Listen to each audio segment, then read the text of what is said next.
안녕하세요. 역곡 1동, 역곡 2동, 원미 1동, 춘희동, 도당동 출신 국민의힘 광내경입니다. 저 첫 번째 시정 질문은 처음이라 굉장히 떨리네요. 근데 왜 다들 서면을 돌리셔서 참 아직 준비가 덜 됐는데 그래도 일단 진행을 하겠습니다. 제가 어떻게 인사를 드리는 게 맞는지도 잘 모르겠지만 그래도 갑작스런 이제 혼란과 걱정을 끼쳐드렸다는 지점에 대해서는 저는 아무것도 아니고 그냥 일개 시연에 불과하지만 그래도 죄송한 마음이고, 그럼에도 불구하고 또 시장께서 어제 또 일상에, 우리 부천 시민의 일상에 누가 되지 않도록 활동을 하시겠다는 말씀을 듣고 감사했고, 또 비상사태 우리 직원들이 모두 나오셔서 애를 써주신 점에 대해서도 또 죄송하고 또 고마운 마음은 전달하고 싶습니다. 모두에게 또 죄송한 마음과 감사한 마음을 고루 전달하겠습니다. 저 역시 시의원으로서 부천 시민들의 일상이 다시 흐트러지지 않고 다시 모아질 수 있도록 제가 할 수 있는 위치에서 제 역할을 최선을 다해서 열심히 하도록 하겠습니다. 마무리에 시간이 부족할지 몰라서 혹시 지금 그냥 이렇게 보니까 우리 제가 늘 존경하고 깊이 신뢰하는 우리 공직자 여러분들이 많이 퇴직하시는 것 같아요. 우정성 청장님, 그리고 홍성관 청장님, 신영철 청장님, 그리고 이번에 진짜 고생 많으신 석상균 국장님, 그리고 또 보건소장 김인재 소장님 진짜 고생 많으셨고요. 여기에 계시진 않으시지만 이번에 퇴직하시는 모든 분들께 수고 많으셨고, 그리고 고생도 많으셨고, 그리고 제 2의 인생을 정말 응원하고 아주 날개 달린 그 역할들을 많이 해주셨으면 좋겠습니다.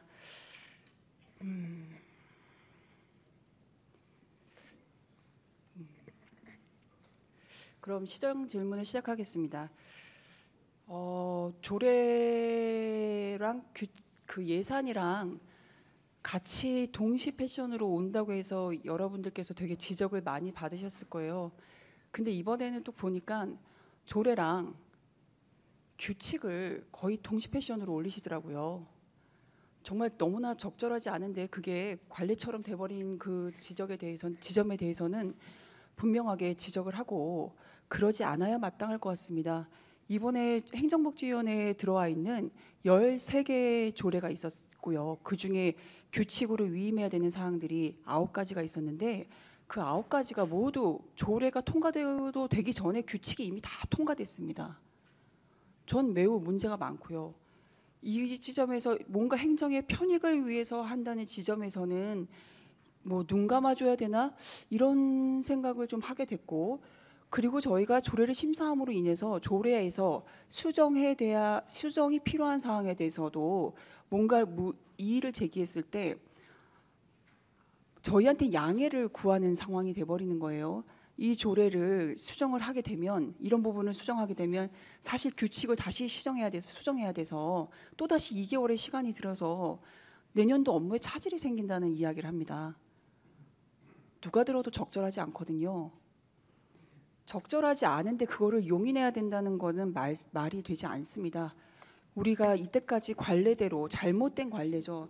그냥 행정의 편익을 위해서 또는 업무상의 편익을 위해서 했었던 그런 지점들에 대해서는 이제 좀 지양해야 될 것 같고, 그것을 소관하는 예산법무과, 그리고 조례규칙 심의를 담당하는 예산법무과, 그리고 이런 일이 있을 때 그러면은 업무적으로 이런 부분에 대해서 지적할 수 있는 감사 담당관실의 역할도 새롭게 나와야 할 것 같습니다. 적어도 우리가 지켜야 되는 법률에서 이양한 사무들을 할 때는 그 체크해야 되는 사항들의 순서가 1번이라고 봅니다. 조례가 규칙이 수정된 것에 영향을 끼친다는 것은 말도 되지 않고요. 그러면 우리 의회는 없어져야죠.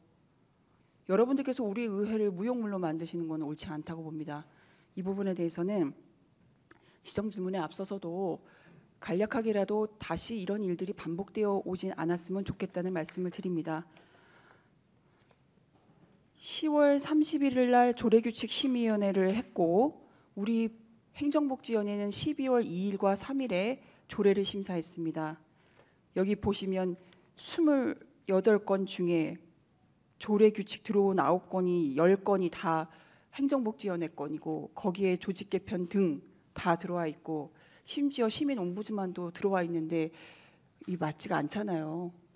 이런 부분에 대해서는 여러분들께서 좀 주의를 해주셨으면 좋겠고요. 그리고 이 일이 다시 발생하지 않으려면 소관 부서에서 어떤 조치를 해야 되고 이 업무와 관련된 행위가 반복적으로 잘못될 경우에는 어떻게 할 수 있는지 각각에 해당되는 부서에서 성실하게 답변을 좀 제출해 주시기 바랍니다. 그리고 이러한 사항이 발생했을 때는 서로가 양해나 이런 이해를 돕는 어떤 과정들이 있지 않는 한 의회에서 이런 부분은 다시는 반복되지 않도록 묵과하지 않는 것이 맞을 것 같습니다. 한번 살펴봐 주시고 담당 부서에서는 성실하게 답변해 주시기 바랍니다. 두 번째는 도시계획심의위원회를 제가 도시계획심의위원회예요.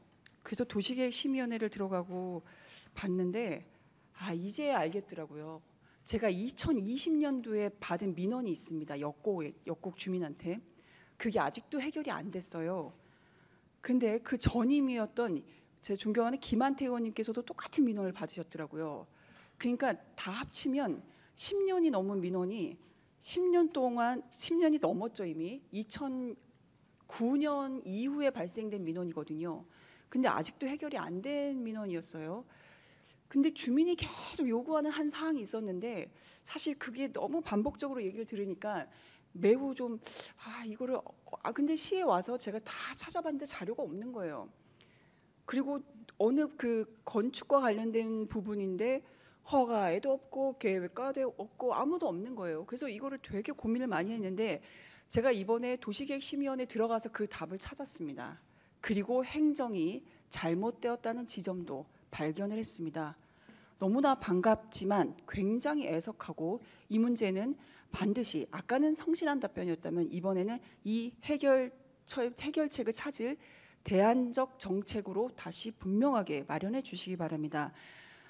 도시계획심의위원회를 들어갔는데 한 아파트의 아파트를 지역 주민들이 그걸 통과해야 학교를 가기에 편하거나 역을 가기에 편한 그런 구조가 되어 있는 곳이 있어요. 아파트를 지켜가야 역전으로 가면 1분이면 갈 곳을 아파트를 폐쇄함으로 인해서 주민들이 겪는 불편 사항이 있었습니다. 우리 역곡에 그 역곡역 바로 앞에 역곡 이편한 세상 아파트라고 하는 곳이 있는데 그곳이 2009년도에 세워졌습니다. 2009년도에 건축위원회 심의를 받았더라고요. 심의를 받았는데 여기 보니까 건축위원회 심의 그 회의록을 잠깐 좀 올려주시겠어요? 분명히 명시가 돼 있습니다. 건축위원회 회의록이 안 되나요? 분명히 기재돼 있어요. 보행 동선이 연결되지 않은 북쪽 4개소 도로를 단지 내 오솔길에 반드시 반영하도록 되어 있고 이것을 오픈하도록 되어 있었습니다. 근데 주민들은 다 알았어요. 저희는 2009년도에 없어서 몰랐거든요. 주민들하고 부동산에서 다 이야기하는데 이걸 찾을 수 없으니까 너무 힘들었고 그래서 다 부서마다 했는데 그런 허가를 내줄 때 그런 조건부 승인이 없었습니다. 조건부 승인이 없었기 때문에 그분들이 주장하는 걸 찾을 수 없고 그래서 그 아파트에 문을 열어달라는 요구를 할 수가 없습니다.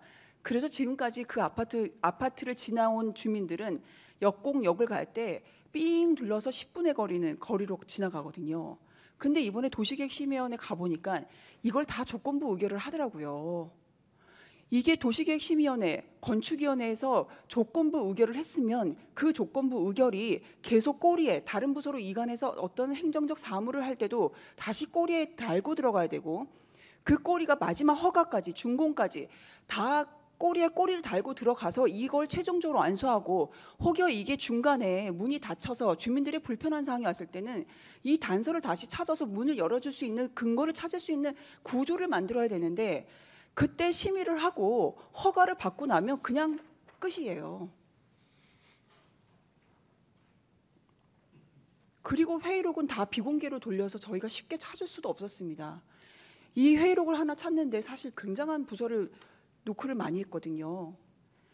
이렇게 어찌 보면 이런 조건부 의결에 대한 내용들은 분명히 행정적으로 처리를 해주시고 그게 마지막까지 남겨놓는 어떤 문서에는 분명히 마련을 하셔서 이 중복되는 민원들이 발생하지 않도록 분명한 조치를 좀 부탁드리겠습니다. 이것에 대해서는 어떻게 해결책을 마련하고 이 대안이 될 수 있는지, 그리고 어쨌든 강제적 조항을 어떻게 넣을 수 있는지 그 부분에 대해서는 관련 부서에서 법률이 없다면 다른 모든 행정적인 부분들이 분명히 있겠죠. 그 부분에 대해서 찾아주시고 대안을 정확하게 도출해 주시기 바랍니다. 지금도 도시계획심의원에서 이러한 비슷한 조건부 의결을 많이 하는데요. 그 자리에서도 위원장이신 부시장께서 계속 이야기하십니다. 이게 여기서 통과돼도 잘 이행이 안 되니까 여기서 우리가 강하게 단서를 잡아야 됩니다라는 이야기를 많이 하셨는데 그게 지금 굉장히 필요한 것 같습니다. 아파트들이 들어서고 빌라가 들어서고 우후죽순 들어가는데 이런 조건부 의결에 대한 부분들이 추후에 남겨지지 않는다면 이 조건부 의결은 그때 당시에 기부채납, 그때 당시에 용적률, 그때 당시에 허가 이런 예만 이용하지 그 다음에 우리 부천 시민에게 돌아오는 불이익이나 불편한 상황이 생겼을 때 아무것도 해결하지 못한다는 지점을 이번에 다시 확인하고 이것을 어떻게 해결할지 대안을 분명하게 내주시기 바랍니다. 이건 성실한 답변으로는 충분치 않을 것 같고 대안이 분명히 나와야 되는 답변 같습니다. 세 번째는요. 제가 사실은 이 민원을 받았을 때 그리고 이 민원인이 절박한 심정으로 저를 찾아왔을 때 제가 해줄 수 있는 일이 없었습니다. 그리고 이 사항은 제가 어떻게 해야 되나 고민들을 많이 하다가 좀 시간을 두고 진행되는 과정들을 지켜보고 있었는데 부천 문화재단에서 이번에 직장인 괴롭힘이 생겼습니다. 혹시 다 보셨을 겁니다. 근데 직장인 괴롭힘이 괴롭힌 사람은 한 사람이고요. 괴롭힘을 당한 직원은 연차별로 한 명씩 돌아가면서 또 이 한 사람을 분리해 놓으면 그 다음 사람에게 또 그 다음 사람을 분리해 놓으면 또 그 다음 사람에게 연속적으로 반복적으로 일어난 그런 직장인 내 괴롭힘이었어요. 가해자는 한 명인데요. 피해자는 많습니다. 5명 이상 정도 되는 것 같아요. 왜 5명 이상이라고 얘기하냐면 내가 그래도 이게 옳지 않아서 내가 이거를 이번에는 꼭 어떻게든 용기를 내서 해결하고자 한 사람이 5명이고요. 그 외에 많은 사람들이 용기를 내지 못한 사람들이 많다고 합니다. 그렇다 그러면 이 문제가 부천 문화재단에도 직장인 내 괴롭힘으로 인정할 수 있다라는 부분도 분명히 의결된 사항인 것 같아요. 그런데요. 부천 문화재단의 인사위원회에 일단 고충처리 심의위원회를 거치겠죠. 고충처리 심의위원회에서 이 사람에 대해서는 정직의 이상을 주는 어떤 그 징계를 주는 것이 옳다라고 했어요. 그리고 정직을 주더라도 이러한 사안, 예를 들면 우리가 해고 정직에 해당하는 징계 의결이 요구 중인 자는 사실 직위 회제를 해야 됩니다. 근데 이 사람은 아직도 부장이에요. 직위 해제를 하지 않았어요. 직위 해제를 왜 하지 않았나 보니 지금도 계속 왜 유지를 하고 어떠한 상황으로 인사 조치가 되었나 이번에 살펴보니까 며칠 전 11월 27일 날 인사위원회에서 그간의 공적에 대하여 감봉 3개월로 최종 의결했다고 합니다. 직장인 괴롭힘이나 이런 것들이 일단 감경의 대상이 되나요? 제가 자꾸 오늘 감사 담당관을 쳐다보게 되는데요. 직장인 괴롭힘은 일단 징계 감경은 공무원 행동강령 제13조의 3에 따른 부당한 행위에는 징계의 감경이 되지 않습니다. 감경이 되지 않고요. 그리고 그랬더니 그 공무원 행동강령 제13조의 3은 직무 관련 공무원에게 직무와 관련이 없거나 직무의 범위를 벗어나 부당한 지시나 요구를 하는 행위에 들어가고 그래서 공무원 행동강령에 감경하는 행위도 맞지 않고 공무원 징계령과 공기업 경영지침에 따르면 성범죄, 음주운전, 채용, 갑질 등 중대 비위행에 대해서는 징계 감경을 금지하도록 규정하고 있음에도 일부 공공기관의 중대 비위에 대해서도 징계를 감경한 경우에 대하여 이에 권익위는 각종 경진대행 수상, 친절, 교육, 훈련, 봉사활동 등 직무 공적과 무관한 공공기관장 표청은 징계 감경 대상에서 제외하고 동일한 표창 공작에 의한 징계 감경 중복 적용을 제한하도록 권고했습니다. 근데 도시공사도 마찬가지고요. 문화재단도 마찬가지고요. 시장에게 받은 표창, 시의장에게 받은 표창 등등을 활용하여 자꾸 징계를 받고 감경을 합니다. 근데 여기에 중대 비위 행위에 대해서는 감경하지 말라고 하는데도 그 조항을 어기고 또 징계를 감경합니다. 적절하지 않습니다. 적절하지 않은 문화재단의 결과를 어떻게 처리해야 하는지 감사 담당관께서는 해안을 내려주시기 바랍니다. 그리고 인사위원회의 구성원을 살펴보니까요. 8명 중에 7명이 그날 참석하셨는데 참, 대표, 상임이사, 우리 부서, 그리고 퇴직 공무원, 그 외에 변호사 노무사인데 이미 그 정족수의 과반수 이상이 우리 식구들이에요. 우리 식구들이기 때문에 객관적이지 않다라는 이야기가 아니라요. 우리 식구들이기 때문에 더 안으로 팔을 굽혀서 그게 문제의 의식을 중요하게 보지 않을 수 있다는 지점을 분명히 지적하고요. 이 지점에 대해서도 다시 살펴봐 주시기 바랍니다. 직장인 내 괴롭힘, 그래서 이번에 이분은 가해자는 지금도 부장으로 역할을 하시고 계십니다. 그리고 이 직장인 괴롭힘을 당한 피해자들은 아마 이 감경에 대한 이번의 조치가 인사위원회 징계 결과가 아마 2차 피해가 될 것 같습니다. 2차 가해가 될 것 같습니다. 이 지점에 대해서 제가 한번 이번에 쭉 열거해서 살펴보니까요. 2023년과 24년에 부천 지역에 있는 기관에 있는 노동자들을 대상으로 하는 법률을 지원하는 기관에 따르면 한 71건의 직장인 괴롭힘이 접수되었고 그중에 부천시 공공기관만 추려달라고 했더니 14건이 접수가 됐습니다. 고용노동부까지도 가지도 않았는데 이미 14건이 한 20% 이상이 우리 공공기관에서 이런 직장인 괴롭힘들이 발생하고 있습니다.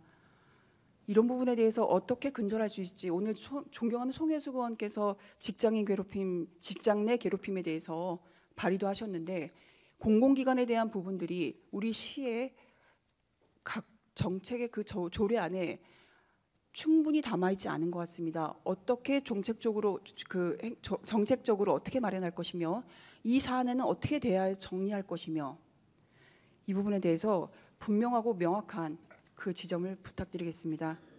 그런데 마지막으로 하나만 이야기할게요. 감봉 3개월이 여러분께서는 얼마가 될 것 같으세요? 그게 더 충격적입니다. 감봉 3개월이 15만 원입니다. 15만 원을 그래서 1개월에 15만 원이냐고 물어봤더니 15만 원이 3개월 감봉이기 때문에 1개월에 5만 원이라고 한다고 해요. 그 가해자와 피해자의 입장에서 그리고 그 피해자가 내 가족이라고 생각한다면 여러분들은 이런 조치는 하지 않았을 겁니다. 부탁드리건대 출연기간의 어떤 구조적인 변화와 여러 가지를 우리가 고민하고 지금 예산이 힘들고 여러 가지 문제점들을 자꾸 발견해서 뭔가 다시 개선해야 된다고 하는 시점인데 그 안에서도 일하는 직장인에 대한 노동자에 대한 그런 기본적인 권리나 기본적인 안정적인 일자리에 대한 부분도 우리도 함께 고민해야 될 것 같습니다. 우리 오늘 시정 질문한 내용에 대해서 담당 부서께서는 부탁드리건대 대안이 되는 내용들을 중심으로 꼭 작성해 주시기 바랍니다. 그냥 답변이 아닌 해결책으로 해안이 될 수 있도록 그렇게 답변을 좀 작성해 주시기 바랍니다. 고맙습니다. 이상으로 시정 질문을 마치겠습니다.